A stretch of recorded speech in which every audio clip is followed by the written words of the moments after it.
Hello friends, आप सभी का स्वागत है आपके अपने YouTube चैनल ऑनलाइन शिक्षण पर। मैं हूं आपके साथ अंजलि बालियान और आप सभी का स्वागत करती हूं। दोस्तों, जैसे कि मैंने आपसे प्रॉमिस किया था हर एक सब्जेक्ट की मैराथन क्लास लेकर के आने का, तो मैं अपने प्रॉमिस को बिल्कुल पूरा करूंगी। आज हम हिंदी की मैराथन क्लास लेने वाले हैं। एक क्लास में पूरी हिंदी खत्म करेंगे और वादा करती हूँ कि अगर आपने इससे पहले भी कुछ नहीं पढ़ा है हिंदी में तो आज आपके हर कॉन्सेप्ट क्लियर हो जाने वाले हैं और आपको ये घोलकर पी जाने हैं। जिस तरीके से मैं शॉर्ट नोट्स आपको प्रोवाइड करूंगी हिंदी के, बहुत ही ज़्यादा हेल्प आपको आपके एग्जाम में इनसे मिलने वाली है। बस आपके लिए शर्त ये है कि आपको क्लास पूरी देखनी है और ईयरफोन लगा करके घर में किसी रूम में बंद होकर के बैठ जाइए और पूरे कंसंट्रेशन के साथ क्लास को लीजिए। एक क्लास में पूरी हिंदी खत्म करेंगे, ठीक है दोस्तों। तो शुरुआत में ही अगर आपने अभी तक लाइक नहीं किया है, लाइक करके अपने दोस्तों के साथ ज़रूर शेयर कर ले। बीच में हम बातें नहीं करेंगे, सिर्फ आज ज़ोरों शोरों से पढ़ाई होने वाली है। चलिए गाइस, शुरुआत करते हैं आज की अपनी क्लास की। तो क्या आप सभी लोग तैयार हैं? एक बार थम्स अप कर दीजिए। आज की मैराथन क्लास बिल्कुल धुआंधार होने वाली है। Are you ready guys? So let's start today's class. तो आज मजा आ जाने वाला है। बहुत अच्छे आपके लिए नोट्स बनाए हैं, एक एक पॉइंट को क्लियर करने की कोशिश की है। तो चलिए शुरू करते हैं, ठीक है। हर एक चैप्टर से जितने भी इंपॉर्टेंट फैक्ट्स हैं, रिपीटेड क्वेश्चंस है, जहां से हर बार क्वेश्चन बनते हैं, उन सभी चीज़ों का ध्यान रखते हुए आपके लिए ये शॉर्ट नोट्स तैयार किए गए हैं, ठीक है। और ये सफिशिएंट है आपके एग्जाम के लिए अगर आपने कुछ भी नहीं पढ़ा है अभी तक। चलिए गाइस, फिर शुरुआत करते हैं। सबसे पहले आप देखिए, जो पहला चैप्टर है आपका कहानी, लोक कथा, रोचक प्रसंग, इसमें से क्या क्या क्वेश्चन बनते हैं और किस तरीके से आपको उनका आंसर करना है, वो पूरा तरीका आपके बिल्कुल सामने है। सबसे पहले देखेंगे कहानी क्या होती है, ठीक है। कहानी की परिभाषा कह लीजिए या कहानी का अर्थ कह लीजिए, पूछा जाता है आपके एग्जाम पेपर में। तो चलिए जानते हैं कहानी क्या है। दोस्तों, कहानी वह रचना होती है जिसमें जीवन के किसी एक या मनोभाव को प्रदर्शित किया जाता है, ठीक है। जीवन के किसी एक अंश, यहाँ पर आप कर लीजिए एक के बाद, ठीक है, यहाँ अंश कर लीजिए। जीवन के किसी भी अंश को या मनोभाव को प्रदर्शित करने वाली रचना को ही हम क्या कहते हैं? कहानी कहते हैं, ठीक है। समझ में आ गया आपको कि वह रचना जिसमें जीवन के किसी भी एक अंश या मनोभाव को प्रदर्शित किया जाता है उसे हम कहानी कहते हैं। और दूसरी परिभाषा ये है, आपको जो अच्छी लगे आप उसको याद कर लीजिए और वही अपने एग्जाम पेपर में लिखिएगा। पूछा जाता है क्वेश्चन, तभी मैं इसको इतनी तवज्जो दे रही हूँ। और यहाँ पर आपको वही प्रश्न मिलेंगे जो आपके एग्जाम पेपर में आए हुए हैं, उन्हीं को ध्यान में रखते हुए आपके लिए शॉर्ट नोट्स बनाए गए हैं ताकि आपका पूरा सिलेबस यहाँ पर कवर हो जाए कम से कम शब्दों में, ठीक है। दूसरी परिभाषा क्या है कि कहानी हिंदी साहित्य की सबसे लोकप्रिय विधा है जिसमें किसी पात्र, घटना, भाव, संवेदना का मार्मिक वर्णन किया जाता है।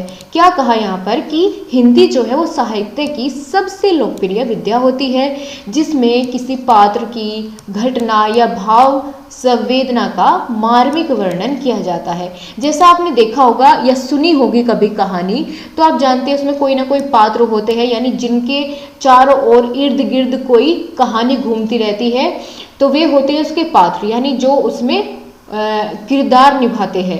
फिर कोई ना कोई घटना होती है, भाव प्रदर्शित करता है, ठीक है। तो इन्हीं सब का मार्मिक वर्णन क्या कहलाता है? कहानी कहलाता है। और यह साहित्य की सबसे लोकप्रिय विधा भी है। तो आपको समझ में आ गया? बिल्कुल थम्स अप करते रहिए जिसको बिल्कुल अच्छे से क्लियर होता रहे और पूरी एनर्जी के साथ बैठिए, ठीक है। चलिए फिर अब हम जानेंगे कहानी के रूप कितने होते हैं। कहानी के रूप कितने होते हैं पेपर में पूछा जाता है। तो दोस्तों, कहानी के 3 रूप होते हैं। 3 रूप होते हैं, कौन कौन से? पहला है ऐतिहासिक, ठीक है, ऐतिहासिक रूप। और दूसरा क्या होगा? सामाजिक। और तीसरा होगा धार्मिक। तो 3 रूप होते हैं कहानी के, कौन कौन से? ऐतिहासिक, सामाजिक और धार्मिक, यानी जिसमें इतिहास का वर्णन हो वो रूप क्या कहलाता है? ऐतिहासिक। जिसमें समाज का वर्णन हो कहानी का वह रूप कहलाता है सामाजिक, और जिसमें धर्म का वर्णन हो वह कहलाता है धार्मिक। तो कहानी के तीनों रूप आई होप आपको क्लियर हो गए होंगे। अब चलिए हम आगे बढ़ेंगे और जानेंगे कहानी के भेद कौन कौन से होते हैं। दोस्तों, कहानी के 4 भेद होते हैं, ठीक है। कहानी के 4 भेद होते हैं। कौन कौन से? चारों के बारे में यदि हम चर्चा करें तो कौन कौन से भेद होते हैं? पहली होती है घटना प्रधान कहानी। और हाँ गाइज, मैं आपको बीच में एक बात और याद दिलाना चाहूँगी कि अगर आपको वीडियो की क्वालिटी सही नहीं लग रही है, ठीक है, तो आप अपने फ़ोन से क्वालिटी को चेंज कर सकते हैं। कैसे? मैं आपको बता देती हूँ कि यहाँ पर आपको आपकी स्क्रीन पर 3 डॉट्स दिखाई दे रहे होंगे यहाँ पर, ठीक है। तो यहाँ पर आपको 3 डॉट्स दिख रहे होंगे, उस पर क्लिक करिए और वहाँ से क्वालिटी को इम्प्रूव कर लीजिए वीडियो की। यहाँ से आपको बिल्कुल बेहतरीन क्वालिटी दी जा रही है वीडियो की, तो नेटवर्क की वजह से आपके वहाँ पर हो सकता है कम हो, तो उसको बढ़ा लीजिए क्वालिटी को अगर कम आपको दिख रही है, ठीक है। चलिए अब हम बात करते हैं, हम कहाँ थे? हम बात कर रहे थे कि घटना प्रधान कहानी होती है। पहला अगर बात करें भेद इसका होता है क्या? घटना प्रधान कहानी, ठीक है। और दूसरी क्या होती है? चरित्र प्रधान कहानी। और तीसरी होती है समस्या प्रधान कहानी। और चौथी है भाव प्रधान कहानी। तो ये 4 भेद होते हैं कहानी के। आप चारों को इस तरीके से याद रख सकते हैं। कैसे? कि घटना, चरित्र, समस्या, भाव, ठीक है। घटना, चरित्र, समस्या, भाव, ये 4 भेद होते हैं कहानी के, ठीक है। ये 4 भेद होते हैं कहानी के। उदाहरण भी आप लिख सकते हैं दोस्तों, जिस भी क्वेश्चन का आप उदाहरण लिख सके उसका ज़रूर लिखिए, इसका बहुत अच्छा इंप्रेशन एग्जामिनर पर पड़ता है। तो उदाहरण क्या होते हैं कहानी के? जैसे छोटा जादूगर, राजधर्म, 2 बैलों की कथा, ठीक है, गोदान, ये सभी कहानी है। तो इस तरीके से आपको अपना आंसर लिखना होगा। कहानी के भेद आपको पता चल गए, ऑलराइट। चलिए अब हम आगे बढ़ेंगे। बहुत अच्छे से एक पॉइंट आपको क्लियर कर लेना है आज ही। अब यहाँ पर हम देखेंगे कहानी के उद्देश्य क्या क्या होते हैं, यानी कहानी को पढ़ना, सुनाना, ठीक है, या सुनना, इन सभी के उद्देश्य क्या होते हैं। तो पहला अगर हम बात करें, पहला होता है और सबसे महत्वपूर्ण भी यही है कि कल्पना एवं तर्क शक्ति का विकास करना। कल्पना का और तर्क शक्ति का विकास करना कहानी का उद्देश्य होता है। तभी तो छोटे बच्चों को कहानी से सभी चीज़ें सिखाई जाती है, ताकि वो कल्पना करके और अपनी तर्क शक्ति को बढ़ा सके, ठीक है, यानी डिसीजन मेकिंग पावर उनमें आ जाती है। सेकंड आप कह सकते हैं ऑब्जेक्टिव क्या है स्टोरी का, कहानी का उद्देश्य क्या है कि कहानी सुनने तथा याद करने के प्रति रुचि जागृत करना। कहानी सुनने का उद्देश्य क्या होगा कि सभी चीज़ों को याद रखना और उसके प्रति भी जागरूक या रुचि जागृत करना, ठीक है। तीसरा होता है नैतिक आदर्शों, जीवन मूल्यों का विकास करना, यानी नैतिक आदर्श का और अपने जीवन में मूल्यों का विकास करना भी कहानी का उद्देश्य होता है। लोक कथा द्वारा शिष्टाचारी बनाना और समस्या समाधान कौशल का विकास करना। समस्या समाधान कौशल का विकास कैसे हो सकता है कहानी से? कि भाई जैसे आपने अभी जाना था थोड़ी देर पहले कि कहानी तर्क शक्ति का विकास करती है, तो जब तर्क शक्ति का विकास हो जाएगा तो समस्या समाधान कौशल तो अपने आप में क्रिएट हो जाएगा, ठीक है। समस्या समाधान कौशल तो अपने आप में विकसित हो जाएगा। तो आपको पता चल गया, ठीक है, बहुत अच्छे से आपको एक्सप्लेन हो गए कहानी के उद्देश्य। पहला चैप्टर लगभग खत्म होने को है बहुत ही आराम के साथ। अब हम बात करेंगे दोस्तों लोक कथा के बारे में। लोक कथा क्या होती है, यहाँ से प्रश्न बन जाता है आपका, बहुत ही महत्वपूर्ण है। तो लोक कथा किसी मानव समूह की उस साझी अभिव्यक्ति को कहते हैं जो कथाओं कहावतों में आपको देखने को मिलती है, ठीक है। लोक कथा क्या होती है कि मानव समूह एक साथ उसको साझी अभिव्यक्ति करता है, उसको गाता है, सुनाता है, ठीक है, उसे ही हम लोक कथा कहते हैं। और रोचक प्रसंग क्या होता है? रोचकता से भरी हुई सूक्ष्म व्याख्या को हम रोचक प्रसंग कह देते हैं। क्या होता है रोचक प्रसंग? कि रोचकता से भरी हुई कोई भी सूक्ष्म व्याख्या यानी छोटी व्याख्या, उसको हम रोचक प्रसंग कह देते हैं। ठीक है, तो आपको रोचक प्रसंग पता चल गया, लोक कथा पता चल गया, कहानी, कहानी के रूप, भेद और उद्देश्य, ये चीज़ें आप जान चुके हैं और आपका पहला चैप्टर यहाँ पर फिनिश हो चुका है। जितना मैं आपको बताऊँ इनको घोलकर पी लीजिए, आपका बस ये समझ लीजिए कि इनको याद कर लिया तो आप बहुत अच्छे से, बहुत आराम से, बहुत बढ़िया नंबर से इसमें पास हो जाओगे। ठीक है, क्योंकि हमने वही चीज़ें जो मेन है बार बार रिपीट होती है, उन्हीं चीज़ों को ध्यान में रखते हुए आपके लिए नोट्स तैयार किए हैं। चलिए अब हम बिना देरी किए चैप्टर सेकंड पर बढ़ते हैं, क्योंकि हमें सभी चैप्टर आज ही इसी क्लास में ख़त्म करने हैं। चलिए सेकंड चैप्टर पर आते हैं। क्या है सेकंड चैप्टर? परिवेशीय विषयों, सामाजिक घटना एवं अनुभव। ठीक है, इसके बारे में यहाँ पर पूरा वर्णन हम करने वाले हैं। बिल्कुल परेशान होने वाली बात नहीं है, क्योंकि हमने सभी चीज़ों को बहुत आसान बना दिया है आपके लिए। परिवेशीय विषय क्या होता है? दोस्तों, मनुष्य एक सामाजिक प्राणी है, सभी जानते हैं, सोशल एनिमल होता है, ह्यूमन बींग्स। ठीक है, एक सोशल एनिमल्स होते हैं सभी। तो समाज में रहकर वह अपने विभिन्न गतिविधियों व क्रियाकलापों में जहां अपना विकास करता है, वहीं दूसरी ओर सामाजिक विकास का भी माध्यम बनता है। ठीक है, एक मनुष्य क्या होता है कि जहां वो अपना विकास करता है, साथ ही साथ वो एक माध्यम बनता है समाज का विकास का भी, क्योंकि अफेक्ट करता है एक एक समाज में रहने वाला एक एक प्राणी समाज को अफेक्ट करता है, क्योंकि व्यक्तियों से मिलकर ही तो, परिवार से मिलकर ही तो समाज बनता है, व्यक्ति से मिलकर बना परिवार और परिवार से मिलकर क्या बनता है? समाज बनता है। तो ऑब्वियस सी बात है कि अफेक्ट करेगा। ठीक है, तो यहाँ कहा गया है कि परिवेशीय विषय का तात्पर्य है वातावरण, माहौल, जिस वातावरण में वह रहता है उससे है। परिवेश का मतलब क्या होता है? जहाँ वो रहता है उसका वातावरण, जिस वातावरण में, माहौल में वो रहता है उसे ही परिवेश कहते हैं। ठीक है, और मनुष्य के आसपास क्या होता है? उसका समाज होता है। जो भी वो कार्य करेगा उसका सीधा सीधा असर उसके समाज पर भी पड़ेगा, ये बात यहाँ पर कही गई है।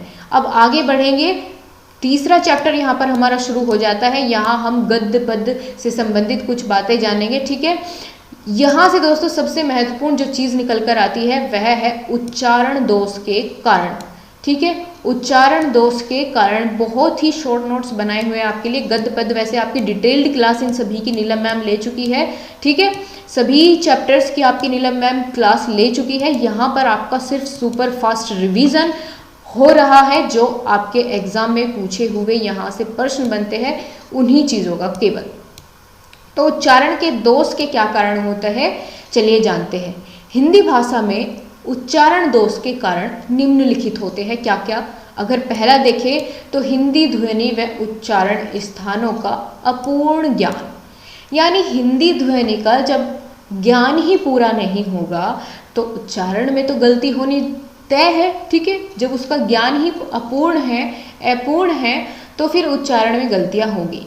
और फिर यदि उच्चारण स्थानों का भी नहीं पता है कि कौन से कंठ्य वर्ण है, ठीक है, और कौन से तालव्य है, तो अगर इनका ही आप कह लीजिए कि इनका ही ज्ञान किसी को नहीं है तो फिर वहाँ पर दिक्कत आ जाती है कि वहाँ पर क्या होता है, फिर उच्चारण गलत होने का कारण बन जाता है ये सभी चीज़ें। दूसरा होता है उच्चारण तत्वों के ज्ञान का अभाव होना।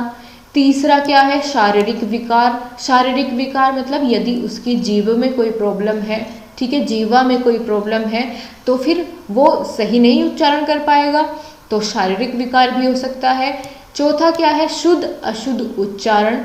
ठीक है, किसी किसी से शुद्ध बोला ही नहीं जाता तो ये भी दोष है। गति का ज्ञान न होना कि कहाँ पर कितनी देर ठहरना है, कहाँ पर कितनी ज़्यादा स्पीड के साथ बोलना है, कहाँ पर उतार होना है, कहाँ पर चढ़ाव होना है बोलते वक्त। इन चीज़ों को यदि ध्यान नहीं है, इनका ज्ञान नहीं है, तो ये सभी आते हैं उच्चारण के दोष के अंतर्गत। ये 5 याद कर लीजिएगा, 5 बहुत है आपके एग्जाम में लिखने के लिए, क्योंकि आप जानते हैं कि ज़्यादा से ज़्यादा आपका बड़े से बड़ा 2 नंबर का क्वेश्चन बनता है। ठीक है, अब चलिए अगला चैप्टर आ जाता है जहाँ पर सबसे ज़्यादा पूछा जाने वाला प्रश्न क्या है।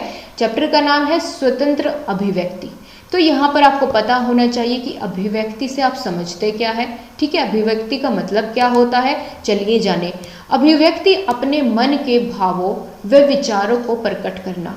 अभिव्यक्ति क्या होता है? जो भी हमारे मन में भाव या विचार चल रहे होते हैं उनको किसी भी अन्य व्यक्ति के सामने प्रकट करना ही अभिव्यक्ति कहलाता है। ठीक है, क्या कहलाता है? अभिव्यक्ति कहलाता है। और ये 3 प्रकार से हम अपने विचारों को दूसरे किसी के सामने प्रकट कर सकते हैं, 3 प्रकार से।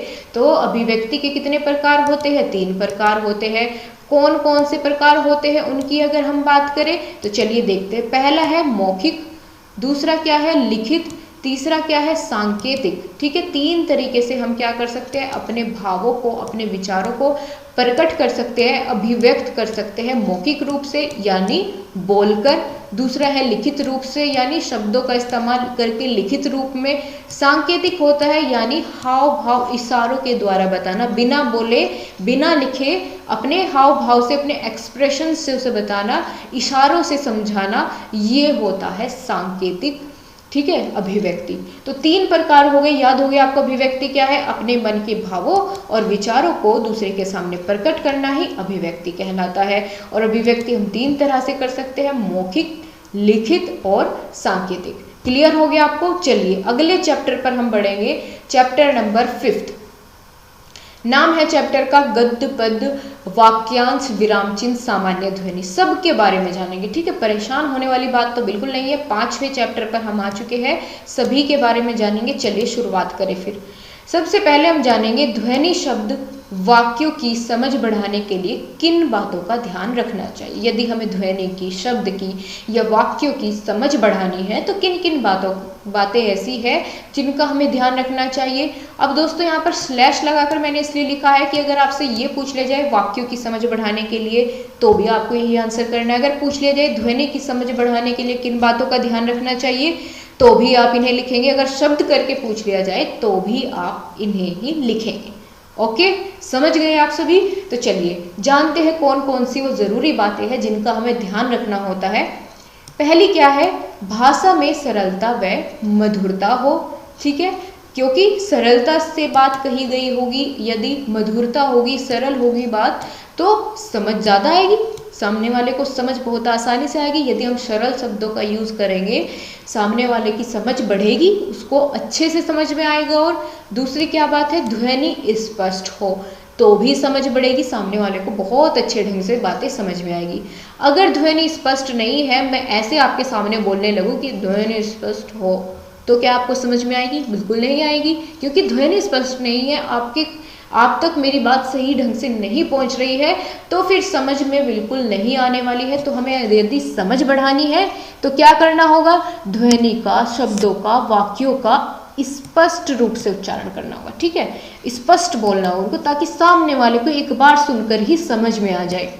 तीसरा पॉइंट क्या है? शुद्ध उच्चारण करना, कि जितने भी शब्द आप बोले उनका शुद्ध उच्चारण करें, सामने वाले को अपने आप ही समझ आ जाएंगे। चौथा पॉइंट क्या है? विराम चिन्ह की जानकारी होना। विराम चिन्ह की जानकारी उच्चारण करने में क्या जरूरी है, क्या जरूरत पड़ती है विराम चिन्ह की उच्चारण करने में? यदि हम लिखने की बात कर रहे हैं तब तो चलो मान लेते हैं कि चलो यहाँ पर पूर्ण विराम लगाना है, यहाँ पर कोमा लगाना है।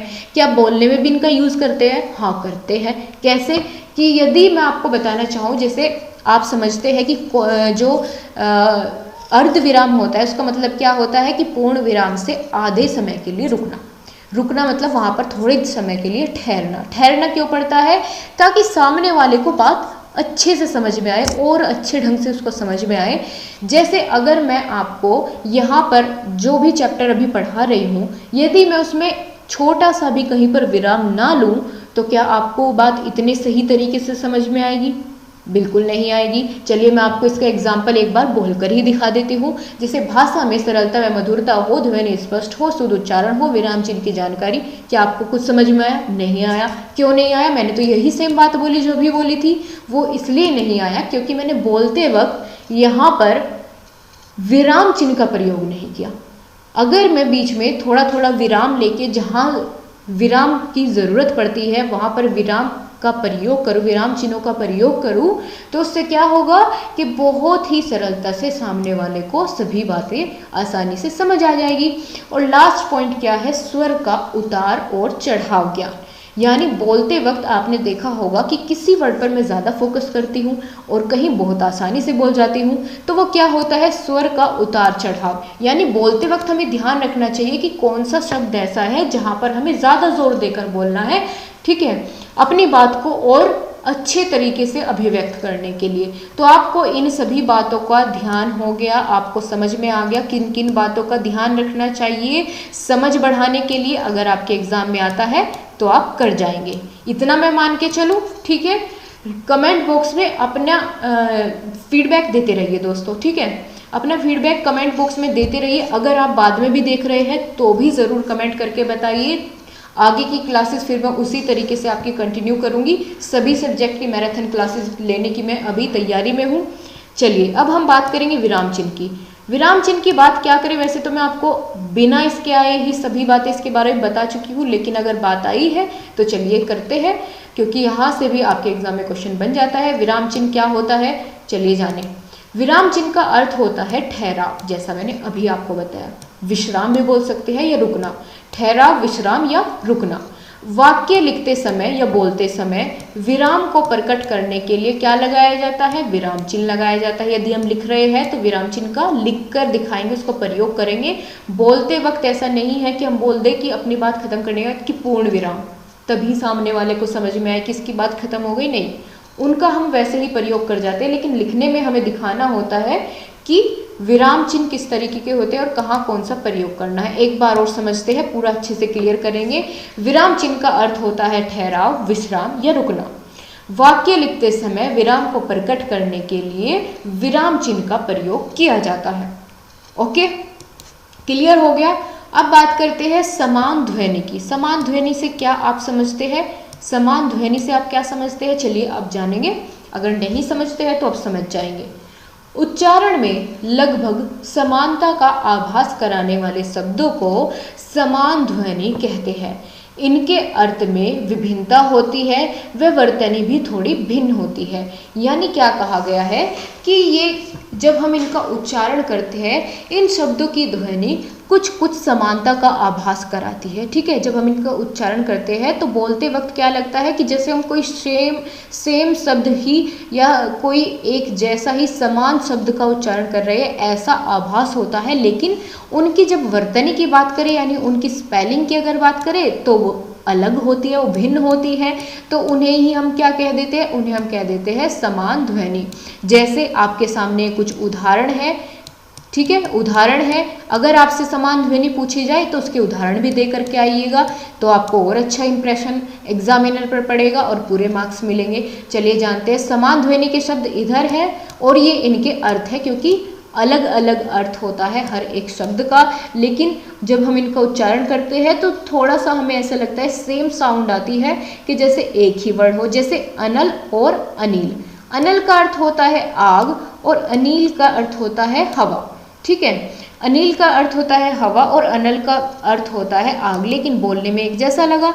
अब दीन और दिन है ना, वर्तनी में इनका डिफरेंस हो गया। इधर बड़ी की मात्रा है, इधर छोटू की मात्रा है, तो वर्तनी में डिफरेंस है, लेकिन बोलने में कुछ कुछ एक जैसा लगता है, लगभग लगभग समान लगता है। जैसे दीन और दिन, तो दीन का मतलब हो जाता है गरीब और दिन का मतलब हो जाता है दिवस। तो आपने देखा कि थोड़ा थोड़ा डिफरेंस भी अर्थ बदल देता है। जैसे सूर और शूर, तो इसका मतलब हो जाता है सूर्य और इसका मतलब हो जाता है पैसा। तो आपने यहाँ पर समझ लिया कि समान ध्वनि वाले शब्द कैसे होते हैं। अगर पूछा जाए तो आपको कैसे आंसर करना है, आपको आई होप अब बहुत अच्छे से समझ में आ गया होगा। आगे बढ़ते हैं, अगले चैप्टर की ओर मूव करेंगे। अगला चैप्टर आ जाता है आपका उपसर्ग, प्रत्यय, सामासिक पद। सभी चीजें इसमें क्लियर करेंगे। चलिए जाने उपसर्ग क्या होते हैं, शुरुआत यहाँ से करेंगे, फिर प्रत्यय, फिर सामासिक पद। सभी चीजें साथ साथ करके कवर करेंगे। सबसे पहले दोस्तों आप यहाँ देखिए और समझिए कि उपसर्ग किस शब्द से मिलकर के बना होता है। दोस्तों उपसर्ग दो शब्दों के मेल से बना होता है, उप और सर्ग। उप का मतलब होता है समीप, ठीक है, उप का मतलब क्या होता है, समीप यानी पास। और सर्ग का मतलब होता है ले जाना, यानी समीप ले जाना या पास ले जाना, किसके, वो हम आगे बात करेंगे। पहले आपने समझ लिया, अगर आपसे पूछ लिया जाए कि उपसर्ग क्या होते हैं, आप क्या बताएंगे कि उपसर्ग दो शब्दों के मेल से बना है, उप जमा सर्ग। उप का अर्थ होता है समीप और सर्ग का मतलब होता है ले जाना, यानी समीप ले जाना। उपसर्ग का अर्थ हो जाता है समीप ले जाना।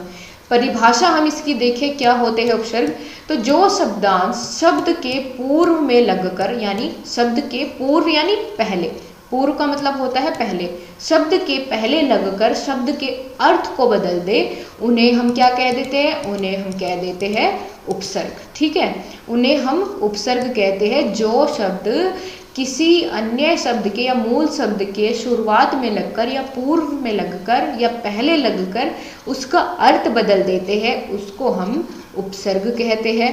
ठीक है, समझ में आ गया। अब अगर पूछ लिया जाए संस्कृत में कितने उपसर्ग होते हैं, तो 22 होते हैं। हिंदी में उपसर्गों की संख्या कितनी होती है, 12 होती है। समझ में आ गया। अब यहाँ पर मैंने एक टेबल बनाई हुई है, ये एडिशनल है।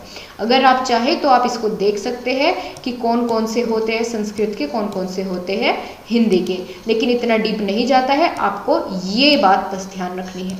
अब चलिए, अब उदाहरण देखते हैं दोस्तों उपसर्ग का। उपसर्ग का उदाहरण यहाँ आप देख लीजिए। जैसे आपने यहाँ देखना है दुकान, ठीक है, और दुबला, ये हो जाता है इसका उपसर्ग। यदि आप बात करें, जैसे कान लिखा हुआ है, तो कान में यदि हम दू जोड़ दें, ठीक है, दू क्या है, उपसर्ग है। दू क्या है, उपसर्ग है, यहाँ देखिए। और उसमें यदि हम कान में जोड़ दें तो क्या बन जाएगा, दुकान। ठीक है, और दुबला में अगर दू जोड़ दे तो क्या बन जाएगा, दू का मतलब दुबला। अगर दू का अर्थ आपको जानना है तो दू का अर्थ होता है बुरा या फिर अभाव। यदि इसी तरीके से बिन का मतलब समझना है तो निषेध, सु का मतलब हो जाता है सुंदर। लेकिन हमें अर्थ यहाँ पर नहीं देखना है। आप चाहे तो इसको बताने के लिए आपके है, क्योंकि पूछा भी जा सकता है कि दू का अर्थ, दू उपसर्ग का अर्थ क्या होता है। लेकिन यहाँ आप उपसर्ग और सीधा उदाहरण देखिए। ठीक है, जो मैं अभी समझा रही हूँ वो सीधा उदाहरण आप देखिए। दू उपसर्ग लगा किसमें, कान मूल शब्द में, तो क्या बन गया, दुकान। दू उपसर्ग लगा बला शब्द में, तो क्या बन गया, दुबला, अर्थ बदल गया। बिन लगा किसमें, देखा, तो क्या बन गया, बिन देखा, बिन जाना। सु लगा पात्र में, तो क्या बन गया, सुपात्र बन गया। सु लगा पूत में, तो क्या बन गया, सपूत बन गया। क्लियर हो गया अब आपको इन एग्जाम्पल से बहुत अच्छे से, आई होप एक्सप्लेन हो गया होगा।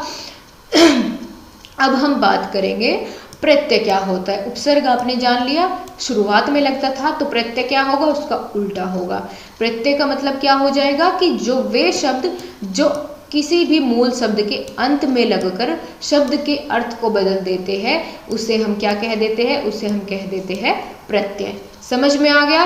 बहुत अच्छे से बताते रहिए साथ साथ दोस्तों, आपको समझ आ रहा है, और अपने सभी दोस्तों के साथ शेयर भी करते रहिए। जो फ्रेंड्स मेरे नए जुड़े हैं वो क्लास को लाइक ज़रूर करें दोस्तों। लाइक करना आपको भूलना नहीं, क्योंकि आपके साथ साथ मेरा मोटिवेशन भी उतना ही ज़रूरी है, ताकि मैं लास्ट टाइम तक आपके साथ आपका हाथ पकड़ के खड़ी रहूं। ठीक है, चलिए उदाहरण देखिए प्रत्यय का। प्रत्यय दोस्तों, जैसा मैंने अभी आपको बताया कि किसी भी शब्द के अंत में जुड़कर उसके अर्थ को बदल देता है। तो यहाँ पर इसका मतलब हमें जो पीछे वाला शब्द है वो देखना है, अंत वाला। तो यहाँ क्या है, आवट। आवट किस में जुड़ा, सज मूल शब्द में। ठीक है, सज मूल शब्द में आवट जोड़ देते हैं तो क्या बन जाता है, सजावट। ठीक है, तो इस प्रकार इसने यहाँ पर पूरा अर्थ बदल दिया और ये हो जाता है प्रत्यय का उदाहरण। दोस्तों प्रत्यय के दो प्रकार होते हैं, ये भी आप साथ में जान लीजिए। प्रत्यय के प्रकार यदि पूछ लिए जाए तो आप बता पाएंगे। प्रत्यय का एक प्रकार होता है कृत प्रत्यय और दूसरा होता है तद्धित प्रत्यय। ठीक है, ज़्यादा डिटेल में नहीं जाना है, बस इतना समझना है कि कृत प्रत्यय के यदि भेद पूछ लिया जाए कितने होते हैं, ये मल्टीपल चॉइस क्वेश्चन में आ जाता है ऐसा। तो कृत प्रत्यय के 5 भेद होते हैं और तद्धित के 8 भेद होते हैं। ठीक है, बस ये नहीं जानना कौन कौन से, अभी आप इतना समझिए, कृत प्रत्यय के 5 और तद्धित प्रत्यय के 8 प्रकार होते हैं। ठीक है, और कितने प्रकार के होते हैं प्रत्यय, 2, कृत प्रत्यय और तद्धित प्रत्यय। क्लियर हो गया आपको, आगे बढ़ जाए। चलिए फिर आगे बढ़ते हैं, चलते हैं और आगे जानेंगे दोस्तों। कृत प्रत्यय क्या होता है। कृत प्रत्यय और तद्धित प्रत्यय के बारे में थोड़ा थोड़ा सा जान लेते हैं, ताकि अगर पूछा जाए तो आप उनको बता पाए। जरा से इनके बारे में जान लेते हैं। कृत प्रत्यय कर्ता कर्म करण भाव विशेषण को कृत प्रत्यय कहते हैं, यानी जिनमें कर्ता की प्रधानता होती है। तद्धित प्रत्यय वो शब्द जो संज्ञा सर्वनाम विशेषण के अंत में जुड़कर नए शब्द की रचना करते हैं, उसे हम क्या कह देते हैं? उसे हम कह देते हैं तद्धित प्रत्यय। समझ में आ गया आपको? बहुत अच्छी बात है। अब चलिए, अब हम नेक्स्ट टॉपिक जो था इसी चैप्टर का सामासिक पद, यहाँ बढ़ते हैं, आगे बढ़ते हैं, जानेंगे सामासिक पद क्या होते हैं। दोस्तों, सामासिक पद उन पदों को कहते हैं जिन दो पदों में समास होता है, उसे हम क्या कह देते हैं? सामासिक पद कह देते हैं। जिन दो पदों में समास होता है उन्हें सामासिक पद कह देते हैं। जैसे सामासिक दो शब्दों के मेल से बना है, समास प्लस इक, ठीक है, और विद्या प्लस आल्य, तो इसमें दो पद हुए, ठीक है, एक तो विद्या और दूसरा आल्य, तो जुड़कर क्या बन गया? विद्यालय। माता पिता, माता और पिता जुड़कर माता पिता बन गया। तो इसी तरीके से आपको समझ में आ गया सामासिक पद क्या होता है। अब हम समझेंगे समास क्या होता है, ठीक है। समास क्या होता है, ये आपके एग्जाम पेपर में बहुत सारे क्वेश्चन यहाँ से बनेंगे, तो इसलिए आपको बहुत ही ध्यान से समझते हुए चलना है समास को। सबसे पहले परिभाषा देखेंगे, समास किसे कहते हैं।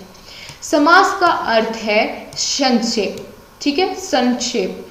दो या तीन शब्दों को मिलाकर एक करना ही समास कहलाता है, ठीक है। दो या दो से अधिक शब्दों के मेल को ऐसे भी बोल सकते हैं, और जो यहाँ लिखा हुआ है वह भी बोल सकते हैं।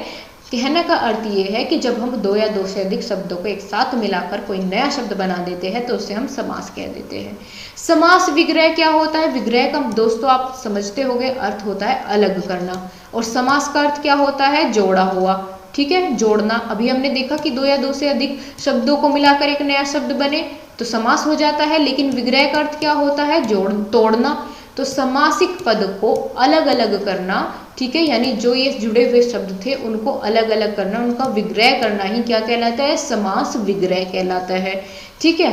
सामासिक पद को अलग करना ही समास विग्रह कहलाता है।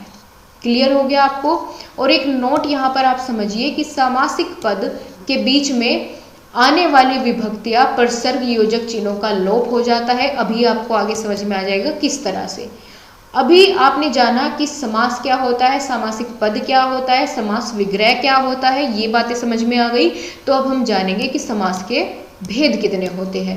दोस्तों, समास के 6 भेद होते हैं। सीधा सीधा क्वेश्चन मल्टीपल चॉइस में आ जाता है कि समास के भेद कितने होते हैं। आपको याद रखना है कि समास के 6 भेद होते हैं। कितने? 6 भेद होते हैं। कौन कौन से? पहला होता है अव्ययी भाव समास। क्या होता है अव्ययी भाव समास? अभी जानेंगे, अभी सिर्फ आपको नाम देखना है, इस टेबल पर फोकस करना है पूरा। अव्ययी भाव समास पहला टाइप। दूसरा क्या है? तत्पुरुष समास। अव्ययी भाव समास, तत्पुरुष समास। तीसरा हो जाता है कर्मधारय समास। चौथा क्या है? द्विगु समास। पांचवा हो जाता है द्वंद्व समास, और छठा हो जाता है बहुव्रीहि समास। कितने हो गए? 6। क्या बताया था हमने? 6 ही भेद होते हैं। पता चल गया कौन कौन से? अव्ययी भाव, तत्पुरुष, कर्मधारय, द्विगु, द्वंद्व, बहुव्रीहि। याद रखना है आपको इन सभी के बारे में, ठीक है। और अभी धीरे धीरे हम जैसे जैसे आगे बढ़ेंगे तो आपको समझ में आ जाएगा कौन सा अव्ययी भाव समास होता है, कौन सा तत्पुरुष, बहुत आसानी से। यहाँ पर मैं आपको एक चीज़ और क्लियर करना चाहूँगी साथ साथ में, कि जैसा हमने जाना कर्मधारय और द्विगु समास, ये 2 भेद जो हमने जाने, इनको यदि हम एक किसी समास के अंदर डालना चाहे तो तत्पुरुष के अंतर्गत ये दोनों आ जाते हैं, लेकिन हम अलग अलग लिखते हैं। अगर हम चाहे तो ये तत्पुरुष समास के अंतर्गत ही आ जाते हैं, लेकिन हम फिर भी 6 भेद मानते हैं, इनको अलग अलग करके ही लिखते हैं। अव्ययी भाव, तत्पुरुष, कर्मधारय, द्विगु, द्वंद्व, बहुव्रीहि। क्लियर हो गया? चलिए अब एक एक कर इन सभी के बारे में जानेंगे। क्या होता है अव्ययी भाव समास, क्या होता है द्वंद्व समास, क्या होता है तत्पुरुष समास, सब जानेंगे। अब आ जाइए, सबसे पहले हम बात करेंगे यहाँ पर अव्ययी भाव समास क्या होता है, इसकी हम पहचान कैसे करेंगे। सबसे बड़ी बात तो चलिए अब जान लेंगे कैसे करेंगे। बहुत सिंपल सी बात हो जाती है कि जिनमें प्रथम पद प्रधान होता है और अव्यय व दूसरा पद जातिवाचक संज्ञा हो, उसे ही हम क्या कहेंगे? अव्ययी भाव समास कहेंगे। ठीक है, कैसे? चलिए जाने, एग्जाम्पल से समझेंगे। दोस्तों यहाँ पर आप देखिए, ये है यहाँ पर अव्ययी भाव समास। कैसे पता चलेगा? जैसे प्रतिदिन।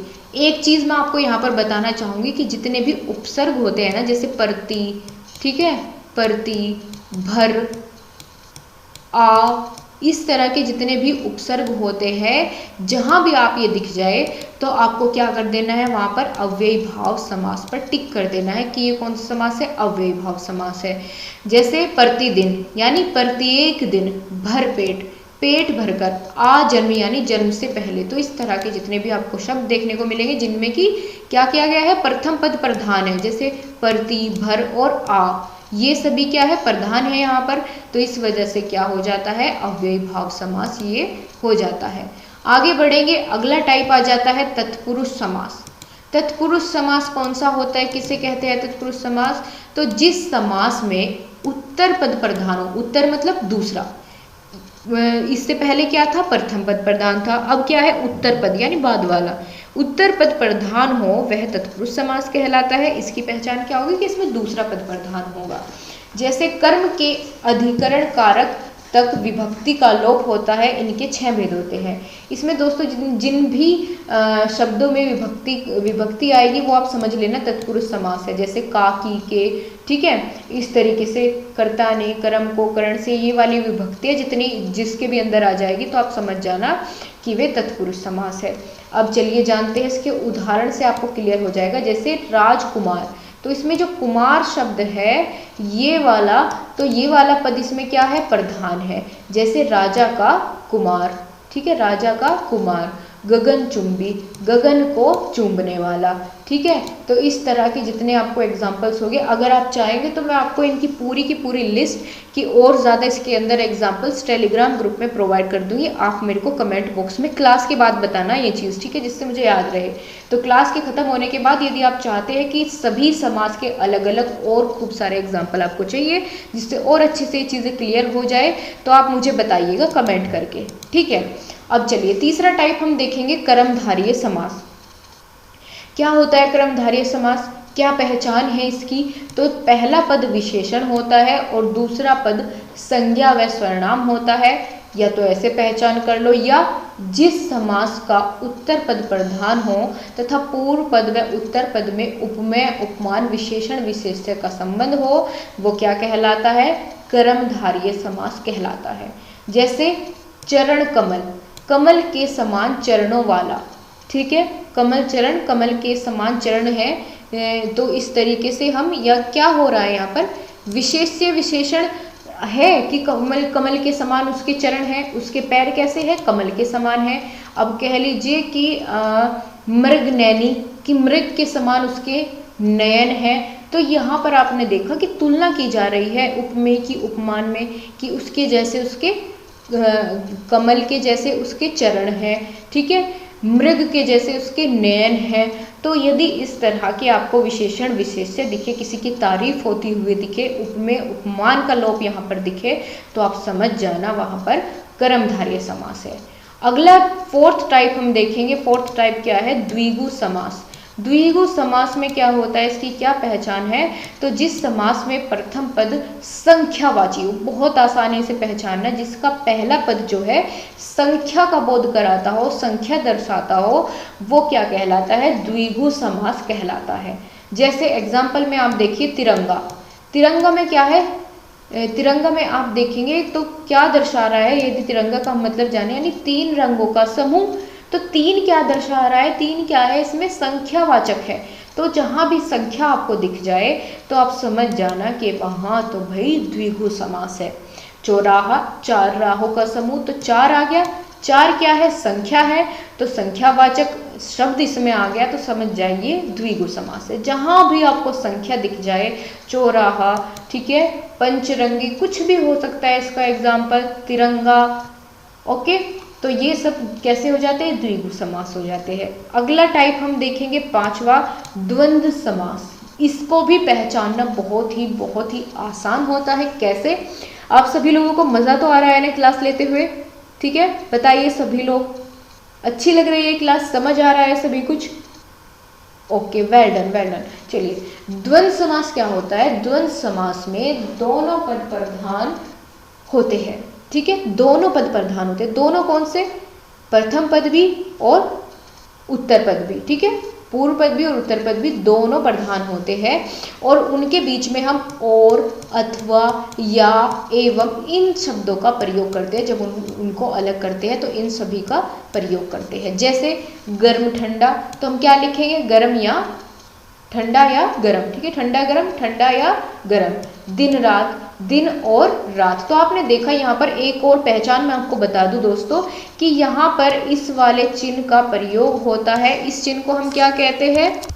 ये होता है दोस्तों संयोजक चिन्ह कह लीजिए, ठीक है, या फिर विग्रह चिन्ह, निर्देशक चिन्ह, इन नामों से हम इस चिन्ह को जानते हैं। तो जहाँ पर आपको ये वाला चिन्ह दिख जाए तो आपको वहाँ कौन सा समास लगा देना है? सीधा सीधा आंख बंद करके द्वंद्व समास का प्रयोग वहाँ पर आपको कर देना है।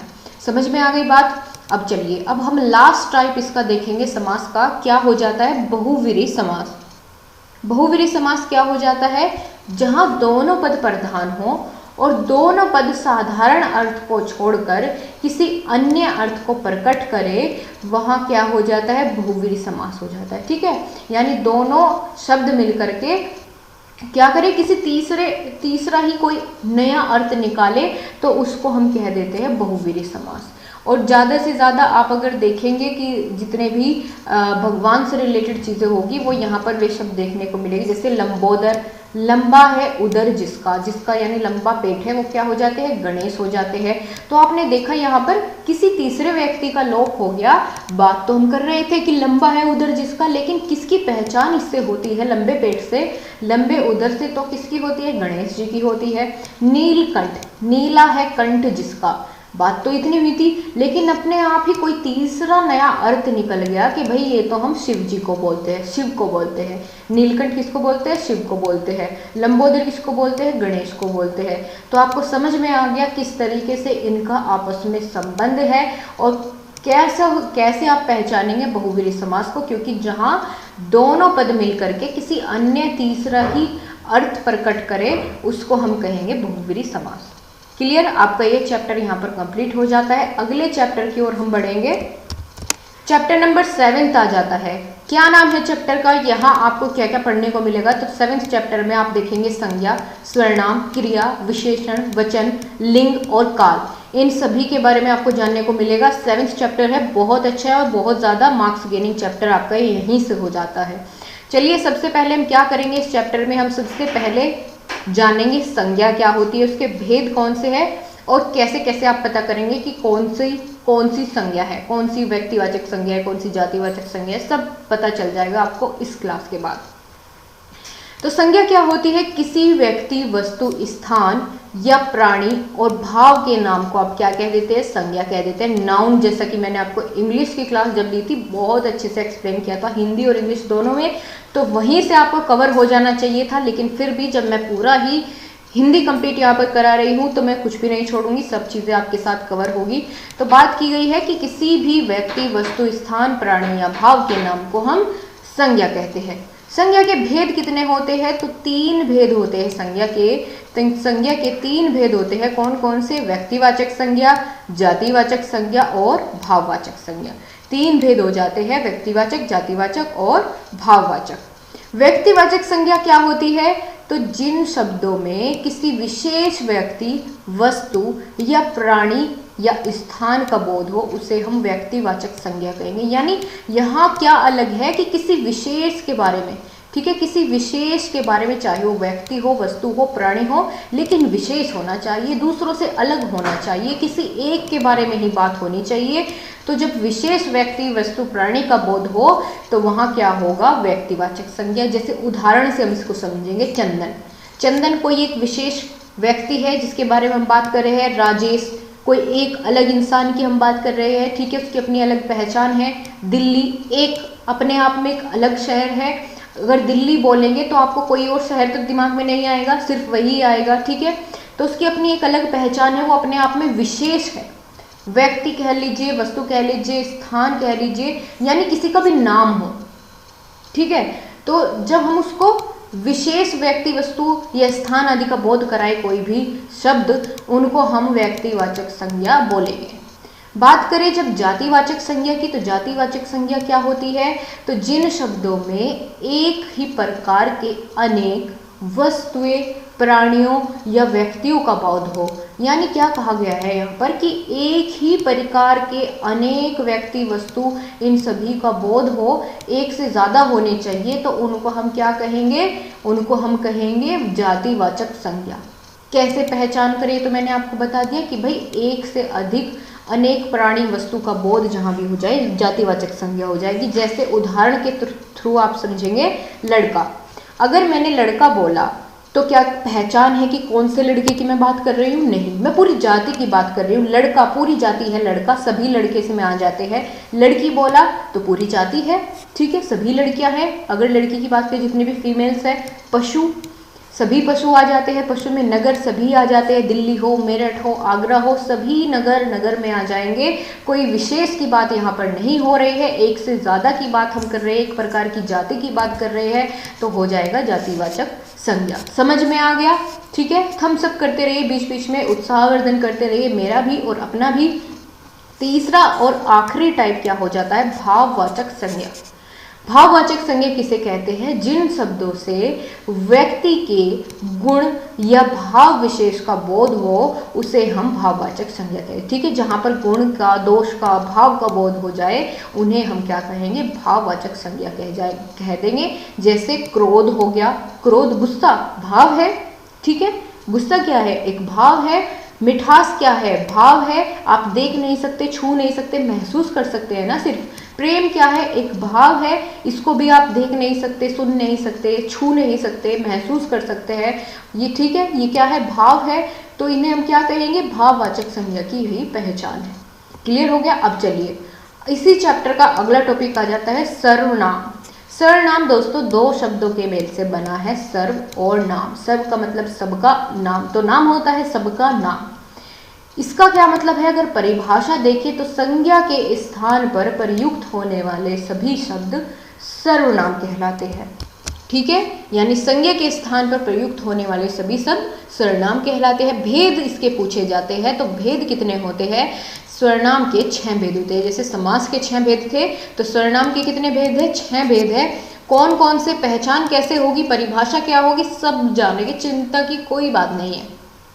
पता चल गया आपको, दो शब्दों के मेल से बना सर्वनाम, सर्व और नाम, यानी सबका नाम। परिभाषा क्या है कि संज्ञा के स्थान पर प्रयुक्त होने वाले शब्द सर्वनाम कहलाते हैं। इंग्लिश में इनको हम प्रोनाउन कह देते हैं। ठीक है, चलिए अब इसके एक एक कर सभी टाइप्स के बारे में जानेंगे, जिनकी हमने बात की कि 6 होते हैं। तो कौन से है वे 6? पहला क्या है? पुरुषवाचक सर्वनाम। पहला भेद इसका, पुरुषवाचक सर्वनाम से तात्पर्य उत्तम, मध्यम और अन्य, इन तीनों पुरुषों से है। 3 तरह के पुरुष होते हैं। कौन कौन से? उत्तम, मध्यम और अन्य। ठीक है, उन्हें क्या कहेंगे? पुरुषवाचक सर्वनाम कहेंगे। यानी जहां पर मैं, तुम, ठीक है, वे, इस तरह के शब्दों का प्रयोग हो जाए तो वे क्या हो गए? पुरुषवाचक सर्वनाम हो जाएंगे। जैसे यहाँ पर बात की गई है, मैं चाय पी रहा हूँ, तो मैं कैसा सर्वनाम है? मैं है पुरुषवाचक सर्वनाम। पुरुषवाचक सर्वनाम के भी अंदर पूछा जाए कि कौन सा पुरुष है उत्तम, मध्यम और अन्य में, तो कौन सा पुरुष हो गया? उत्तम पुरुष होगा, क्योंकि यहाँ पर अपने बारे में बात की जा रही है, यहाँ पर किसी दूसरे के बारे में, और यहाँ पर किसी अन्य तीसरे के बारे में बात की जा रही है। तो अब तीनों के बीच बात आपको समझ में आ गई, कैसे हम सब पहचानेंगे। ठीक है, दूसरा क्या है भेद? निजवाचक सर्वनाम। निजवाचक सर्वनाम जिन शब्दों में अपनापन का बोध हो, ठीक है, जिन शब्दों में अपनापन का बोध हो, उन्हें हम क्या कहेंगे? निजवाचक सर्वनाम। या फिर आप कह लीजिए कि कुछ ऐसे शब्द यूज हो जिनमें हम निजता का बोध होता हो, यानी अपने आप से रिलेटेड हो, जैसे स्वयं, अपने आप, ठीक है, खुद, इस तरह के वर्ड जहां आपको दिख जाए, स्वयं, अपने आप, खुद, ठीक है, तो वहां क्या हो जाएगा? निजवाचक सर्वनाम हो जाएगा। जैसे यहाँ एग्जाम्पल देखिए, तुम स्वयं चले जाओ। भले ही वो तुम के लिए यूज हो रहा हो, लेकिन क्या यूज हुआ है? स्वयं। अपने बड़ों का आदर करना चाहिए, तो अपने याद आ गया, तो अपनेपन का एहसास हो रहा है ना यहाँ पर, तो कौन सा सर्वनाम होगा? निजवाचक सर्वनाम। तीसरा टाइप आ जाता है निश्चयवाचक सर्वनाम। निश्चयवाचक सर्वनाम कौन सा होता है? तो सर्वनाम शब्द का प्रयोग किसी जाति, किसी निश्चित व्यक्ति या वस्तु का बोध कराने के लिए किया जाता है, उसे ही हम क्या कहेंगे, निश्चयवाचक सर्वनाम। निश्चय यानी हमें पक्का पता है कि ये वस्तु व्यक्ति कौन है, जहाँ हमें बिल्कुल उसके बारे में निश्चित हो जाता है, बिल्कुल डेफिनेटली हमें पता है कि ये क्या है, उसे हम कहेंगे निश्चयवाचक सर्वनाम। अब इसकी पहचान कैसे शब्दों से होगी, वहाँ ऐसे शब्द यूज होंगे, यह, वह, इसने, उसको आदि, ठीक है, क्योंकि इनसे हमें पता चलता है कि ये काम किसने किया है, यह काम इसने किया है, तो इस तरीके से हमें पहचान हो जाएगी। जैसे यहाँ पर उदाहरण के थ्रू आप देखिए, यह कलम मेरी है, तो कैसे पता चला कि कौन सी कलम है, तो यह कलम की बात कर दी कि पर्टिकुलर यही वाली जो कलम है ना, यही है मेरी, तो यहाँ पर पता चल गया, निश्चित है बात कि भाई हाँ यही वाली कलम है जो मेरी है। तो इस तरह के शब्दों से आप पहचान करेंगे, निश्चयवाचक सर्वनाम वही कहलाते हैं। फोर्थ टाइप है अनिश्चयवाचक सर्वनाम, यानी निश्चयवाचक का उल्टा। निश्चित व्यक्ति या वस्तु का बोध जहां ना हो, उसे ही हम अनिश्चयवाचक सर्वनाम कहेंगे। जैसे कोई, कुछ, इस तरह के शब्दों का यदि कहीं प्रयोग होता है, उन्हें हम अनिश्चयवाचक सर्वनाम की कैटेगरी में रखेंगे। जैसे यहाँ मुझे कोई नहीं मिला, बाहर कोई खड़ा है, चाय में कुछ गिर गया है, तो हमें नहीं पता क्या गिरा है, जब निकालेंगे तभी तो देखेंगे, अभी नहीं पता। बाहर कोई खड़ा है, अभी नहीं पता कौन खड़ा है, बाहर जाएंगे तब पता चलेगा, तब निश्चित हो जाएगा। लेकिन अभी हम क्या यूज कर रहे हैं कि बाहर कोई खड़ा है, तो कोई का मतलब यानी हमें नहीं पता है कौन खड़ा है, तो वो क्या हो जाएगा, अनिश्चयवाचक सर्वनाम हो जाएगा। अगला पांचवा टाइप क्या है, संबंधवाचक सर्वनाम। संबंध में यानी जरूरी बात है कि अगर यहाँ इसके नाम में संबंध आ गया तो यानी कुछ ना कुछ तो संबंध दर्शाने वाला है।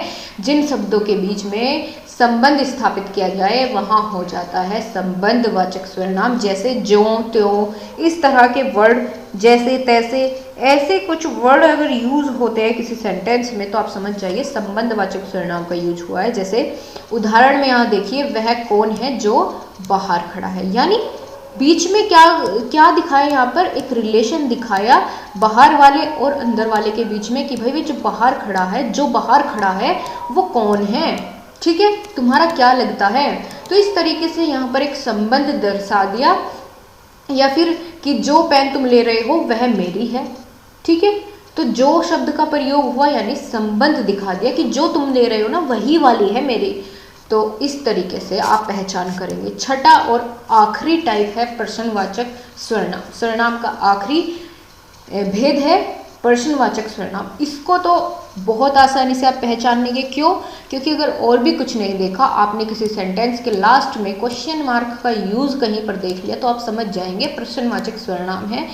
और यहाँ पर इसकी परिभाषा लिखने को आए तो क्या लिखोगे, जिन सर्वनाम शब्दों का प्रयोग प्रश्न पूछने के लिए किया जाता है उन्हें हम प्रश्नवाचक सर्वनाम कहते हैं। उदाहरण के लिए जैसे मैं आपसे पूछ लूँ तुम्हारा क्या नाम है, बताइए आप सभी लोग तुम्हारा क्या नाम है, तो मैंने प्रश्न किया, आपसे प्रश्न पूछा, ठीक है, तो मैंने कौन से सर्वनाम का यूज किया, प्रश्नवाचक सर्वनाम का। तुम कहाँ रहते हो, तो इसमें क्या, कहाँ, ये शब्द क्या है, प्रश्नवाचक सर्वनाम हो जाते हैं, ठीक है। तुम कहाँ रहते हो, बताइए आप लोग कहाँ रहते हैं, तो ये क्या हुआ, प्रश्नवाचक सर्वनाम, यानी मैंने आपसे प्रश्न किया। अब चलिए आगे बढ़ते हैं। अगला टॉपिक आ जाता है क्रिया। क्रिया किसे कहते हैं, वाक्य में जिस शब्द से किसी कार्य के करने या होने की जानकारी मिले उसे हम क्रिया कहते हैं। क्रिया का अर्थ क्या होता है, कार्य, ठीक है, या करना। क्रिया का अर्थ क्या होता है, कार्य। क्या बोला मैंने आपको यहाँ पर कि क्रिया क्या होता है, वाक्य के जिस शब्द से किसी कार्य के करने या होने की जानकारी हो उसे हम क्रिया कहते हैं, ठीक है। उदाहरण क्या होगा क्रिया का, जैसे नहाना, बैठना, लिखना, चलना, फिरना, उठना, गाना, नहाना, ये सभी क्रिया की, क्योंकि कोई ना कोई काम कर रहे हैं हम, ठीक है, तो जहाँ भी कोई काम है वही क्रिया है, ठीक है। इतना क्लियर हो गया आपको। अब हम जानेंगे क्रिया के भेद कितने होते हैं, जो कि आपके एग्जाम में पूछा भी जाता है। तो दोस्तों क्रिया के दो भेद होते हैं, कौन कौन से, अकर्मक क्रिया और सकर्मक क्रिया। अकर्मक क्रिया कौन सी होती है, सहकर्मक क्रिया कौन सी होती है, चलिए बहुत आसानी के साथ अब यहाँ पर आप समझ जाएंगे। और हाँ गाइज, मैं आपको बताना चाहूँगी कि आज की क्लास की पूरी PDF आपको टेलीग्राम ग्रुप में मिल जाएगी, ठीक है। कल कल आपको पूरी PDF इसकी मिल जाएगी, तो आप इसको एक बार रिवाइज कर लीजिएगा। और सबसे बेहतरीन तरीका बताऊँ आपको याद करने का, कि जैसे कोई भी मैराथन क्लास आप यहाँ पर लेंगे मेरी, तो आप एक काम करिएगा कि आपका पेपर जिस भी डेट में है, मान लिया हिंदी का पेपर आपका जो भी डेट में है, 5 में है, 6 में है, 7 में है, जो भी आपकी डेट है, तो आप उससे पहले दिन शाम को ईयरफोन्स लगा के फ़ोन को साइड में रखकर लेट जाइएगा जब सोएंगे आप, ठीक है। और आंखें बंद करके मेरी आवाज़ को सुनते रहिए। मैं पूरा आपको एक बार रिवाइज करवा दूंगी, पूरा का पूरा। इसी वीडियो को आप फिर से चला करके ईयरफोन लगा करके लेट जाइएगा, आपको खुद ब खुद सारा का सारा रिवाइज हो जाएगा, ठीक है। तो इस तरीके से भी आप इस ट्रिक को भी अपना सकते हैं रिवाइज करने के लिए, और PDF से भी एक बार पढ़ लीजिएगा तो बहुत ही अच्छी बात होगी। चलिए, सकर्मक क्रिया क्या होती है? जिस क्रिया में कर्म की आवश्यकता पड़े उसे हम क्या कहेंगे? सकर्मक, यानी कर्म के सहित। सकर्मक, कर्म के सहित, जिसमें कर्म हो उसे कहेंगे सकर्मक। उदाहरण, मंजरी किताब पढ़ती है। मंजरी क्या पढ़ती है? किताब पढ़ती है। तो पढ़ने का क्या हो रहा है? काम हो रहा है। पढ़ना क्या है? एक काम है, ठीक है, काम ही तो है पढ़ना एक। और अकर्मक क्रिया क्या है? कि जिस क्रिया में कर्म की अपेक्षा ना हो, कर्म की आवश्यकता ना पड़े, तो उसे अकर्मक क्रिया, यानी कर्म नहीं होता उसमें। उदाहरण, हंसना और रोना। क्या हंसने और रोने का कोई काम होता है? बिल्कुल नहीं होता। जब मन में कोई भाव आया हंस दिए, जब मन में कोई इस तरह का भाव आया, नेगेटिव आया, तो रो दिए। क्या कुछ काम हुआ? नहीं हुआ, ठीक है। पढ़ने में तो एनर्जी लगती है, तो वहाँ काम हो रहा है। अब सकर्मक क्रिया के भी दोस्तों दो भेद होते हैं। एक तो होता है एककर्मक, ठीक है, और दूसरा होता है द्विकर्मक। एककर्मक का मतलब जिस क्रिया में एक कर्म हो उसे हम कहेंगे एककर्मक, और जिस क्रिया में दो कर्म हो उसे कहेंगे द्विकर्मक, ठीक है। जैसे एक कर्मक का उदाहरण क्या है? राधिका गाना गा रही है। तो एक कर्म हो रहा है क्या? गाना गाने का। कौन कर रही है? राधिका। एक करता है और एक ही कर्म है। लेकिन द्विकर्मक में क्या होगा? क्रिया का फल दो कर्मों पर पड़ेगा। जैसे ग्वाला गाय से दूध दूहता है, ठीक है। किससे? गाय से। क्या दूहता है? दूध। तो दो कर्म हो गए यहाँ पर, ठीक है।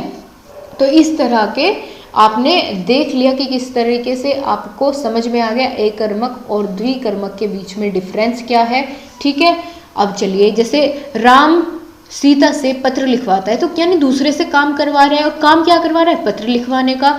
तो यदि हम किसी दूसरे से काम करवाए या दूसरे से कोई काम निकाले, तो वहाँ भी आप समझ लीजिए द्विकर्मक क्रिया हो जाती है। ओके, तो अब चलिए आगे बढ़ते हैं। रचना के या प्रयोग के आधार पर क्रिया के भेद। रचना के आधार पर अगर आपसे पूछ लिया जाए कि रचना के आधार पर क्रिया के कितने भेद होते हैं, तो दोस्तों आप क्या बताएंगे? 5 भेद होते हैं। आपको बस इनके नाम देख लेने हैं, इनकी डेफिनेशन आपके एग्जाम में नहीं पूछी जाएगी। तो रचना के या प्रयोग के आधार पर यदि क्रिया के भेद पूछे जाए तो आप क्या बताएंगे? 5 होते हैं। कौन कौन से? सामान्य क्रिया, संयुक्त क्रिया, प्रेरणार्थक क्रिया, नाम धातु क्रिया और पूर्वकालिक क्रिया, यानी जो पहले ही पूर्ण हो चुका हो कार्य, वो क्रिया कहते हैं, ठीक है। तो आपको पांचों के पांचों नाम एक बार और याद कर लेने हैं। रचना या प्रयोग के आधार पर क्रिया के 5 भेद होते हैं। सामान्य क्रिया, संयुक्त क्रिया, प्रेरणार्थक क्रिया, नाम धातु क्रिया, पूर्वकालिक क्रिया, ठीक है। ये 5 भेद होते हैं रचना या प्रयोग के आधार पर। समझ में आ गई बात? आगे बढ़ते हैं। आगे हम जानेंगे विशेषण। क्रिया हो गया, समास हो गया, अब हम बात करेंगे विशेषण। विशेषण क्या होता है? संज्ञा या सर्वनाम शब्दों की विशेषता को प्रकट करने वाले शब्द विशेषण कहलाते हैं, ठीक है। विशेषता बताने वाले शब्द क्या कहलाते हैं? विशेषण कहलाते हैं। विशेषण के दोस्तों 4 भेद होते हैं, ठीक है। 4 भेद होते हैं विशेषण के। कौन कौन से? पहला है गुणवाचक विशेषण, दूसरा क्या है? संख्याबोधक विशेषण, तीसरा क्या है? परिणाम बोधक विशेषण, और चौथा क्या है? सार्वनामिक विशेषण, ठीक है। चारों के नाम आपको याद हो गए कौन कौन से? गुणवाचक या गुणबोधक, संख्याबोधक, परिमाण बोधक, परिणाम बोधक और सार्वनामिक। यानी किसी में गुण बताया जाता है, जिसमें संख्या बताई जाती है, और संख्या बोधक। जिसमें परिणाम बताया जाता है तो परिमाण बोधक। जिसमें संकेत किया जाता है या सर्वनाम का यूज होता है वो सार्वनामिक विशेषण। समझ में आ गया आपको? 4 भेद होते हैं। कौन कौन से होते हैं? विशेषण क्या होता है, इतना ही यहाँ से आपको याद रखना है, ठीक है। अब चलिए विशेष से जानेंगे। विशेष से क्या होता है, ये पूछा भी जाता है। विशेष से दोस्तों, विशेषण शब्द जिस शब्द संज्ञा या सर्वनाम की विशेषता बताने वाले शब्द को हम क्या कह देते हैं, विशेष्य कह लेते हैं। ठीक है, विशेषण शब्द जिस संज्ञा या सर्वनाम की विशेषता को बतलाता है उसे हम विशेषण कह देते हैं। यानी संज्ञा या सर्वनाम की विशेषता बताने वाले शब्दों को हम क्या कहेंगे, विशेष्य कहेंगे। विशेष्य क्यों कहेंगे, उदाहरण के थ्रू आप समझिए। जैसे लाल गाय, गाय क्या है, संज्ञा है। संज्ञा की विशेषता किसने बताई, लाल शब्द ने। तो लाल क्या है, विशेषता बताने वाला शब्द विशेषण होगा। ठीक है, तो वे विशेषण जो संज्ञा शब्द या सर्वनाम की विशेषता बताए उन्हें हम क्या कहेंगे, उन्हें हम क्या कहेंगे, उन्हें हम कहेंगे विशेष्य। ठीक है, वे विशेषण शब्द जो संज्ञा या सर्वनाम की विशेषता बताए उन्हें हम विशेष्य कह देंगे। समझ में आ गया आपको विशेषण और विशेष्य के बीच में डिफरेंस, बहुत अच्छी बात है। आगे बढ़ेंगे, प्रविशेषण। प्रविशेषण क्या होता है, प्र का मतलब होता है पहले। अब आगे समझिए क्या होता है, इसका मतलब कहाँ यूज होगा। तो हिंदी में कुछ विशेषणों के भी विशेषण होते हैं। जैसे यहाँ पर तो संज्ञा सर्वनाम के विशेषण की बात थी, लेकिन कुछ तो ऐसे भी होते हैं कि विशेषण की भी विशेषता बता दे। विशेषण अपने आप में विशेषता बताता है, लेकिन कुछ ऐसे भी शब्द होते हैं जो उस विशेषता की भी विशेषता बता दे। ऐसा भी संभव है क्या, हाँ है। चलिए जाने कैसे, उदाहरण देखिए आप। उदाहरण से आपको समझ में आ जाएगा कैसे संभव है। उदाहरण में यहाँ देखिए, पहाड़ी बड़े साहसी होते हैं। ठीक है, पहाड़ी बड़े साहसी होते हैं। तो साहसी क्या है, अपने आप में विशेषण है, लेकिन साहसी से पहले यदि हम बड़े लगाते तो इसकी मतलब इसकी और भी ज़्यादा विशेषता यहाँ पर बता दी बड़े शब्द ने, कि बड़े ही साहसी है। तो यानी ये क्या हो गया, प्रविशेषण। विशेषण से पहले लगा और विशेषण की भी विशेषता बता दी, तो इसे हम क्या कहेंगे, प्रविशेषण शब्द। इसमें क्या है, बड़े। विशेषण क्या है, साहसी। ठीक है, समझ में आ गया आपको। अब जैसे मैं कहूँ नीली गाय बहुत तेज दौड़ती है, तो बहुत क्या है, प्रविशेषण हो गया। तेज अपने आप में विशेषण है कि गाय बहुत तेज दौड़ती है। तेज क्या हुआ, विशेषण है। अब तेज की भी विशेषता किसने बता दी, बहुत की, बहुत ही तेज दौड़ती है, तो वहाँ बहुत क्या हो जाएगा, प्रविशेषण हो जाएगा। क्लियर। अब सीता बहुत सुंदर है, तो सुंदर अपने आप में क्या है, विशेषण है, विशेषता बता रहा है उसकी, लेकिन जब बहुत लगा दिया तो ये प्रविशेषण हो जाएगा। समझ में आ गया होगा, आई होप आपको बहुत अच्छे से। अब हम नेक्स्ट टॉपिक इसका कवर करेंगे, क्या है, वचन। वचन क्या होता है, तो शब्द के जिन रूप से संज्ञा सर्वनाम का बोध होता है उन्हें हम क्या कह देते हैं, उन्हें हम वचन कहते हैं। या दोस्तों इससे इस तरीके से भी जिसमें संख्या का बोध होता है। ठीक है, संज्ञा या सर्वनाम शब्दों की संख्या का, या इसको आप रहने ही दीजिए, आप यही करिए कि जिन शब्दों से संख्या का बोध, एक या उससे अधिक होने का बोध हो, उसे आप क्या कहेंगे, वचन कह देंगे। ठीक है, वचन के दो प्रकार होते हैं, कौन कौन से, एक वचन और बहुवचन। एक वचन यानी जो किसी संख्या का एक होना दर्शाता है, बहुवचन यानी एक से अधिक हो जाता है बहुवचन। ठीक है, एक से बहुवचन बनाने के दोस्तों तरीके भी होते हैं कुछ, जैसे एक का प्रयोग करके, ठीक है, यो का प्रयोग करके, ए का प्रयोग करके, तो हम इस तरीके से हम एक वचन से बहुवचन भी बना सकते हैं। अंतिम शब्दों में अगर हम इन शब्दों का प्रयोग कर दे तो ये बहुवचन बन जाते हैं। जैसे पुस्तक क्या है, पुस्तक एक किताब की बात हो रही है, ठीक है, और यदि हमने पुस्तकें कह दी तो यानी बहुत सारी पुस्तकें। पपीता एक है, पपीते कह दे तो बहुत सारे। मिठाई एक है, मिठाइयाँ कह दे तो खूब सारी। वस्तु कह दे तो एक है, वस्तुएं कह दे तो खूब सारी, यानी बहुवचन। ठीक है, अब आपको दोनों के बीच में डिफरेंस समझ में आ गया।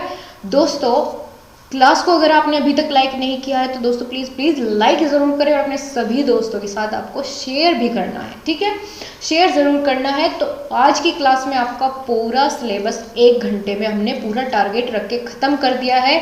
हिंदी आपकी हो गई है कंप्लीट, खुश हो जाइए और इसका रिवीजन भी एक बार कर लीजिएगा। So thank you so much guys. आपको क्लास कैसी लगी, मुझे इसका रेस्पॉन्स आपसे चाहिएगा। एंड फिर से मिलेंगे अगली क्लास में, अगली मैराथन में। तब तक के लिए बाय बाय, टेक केयर, जय हिंद दोस्तों। फैला दीजिए वीडियो को। सो बाय बाय गाइज।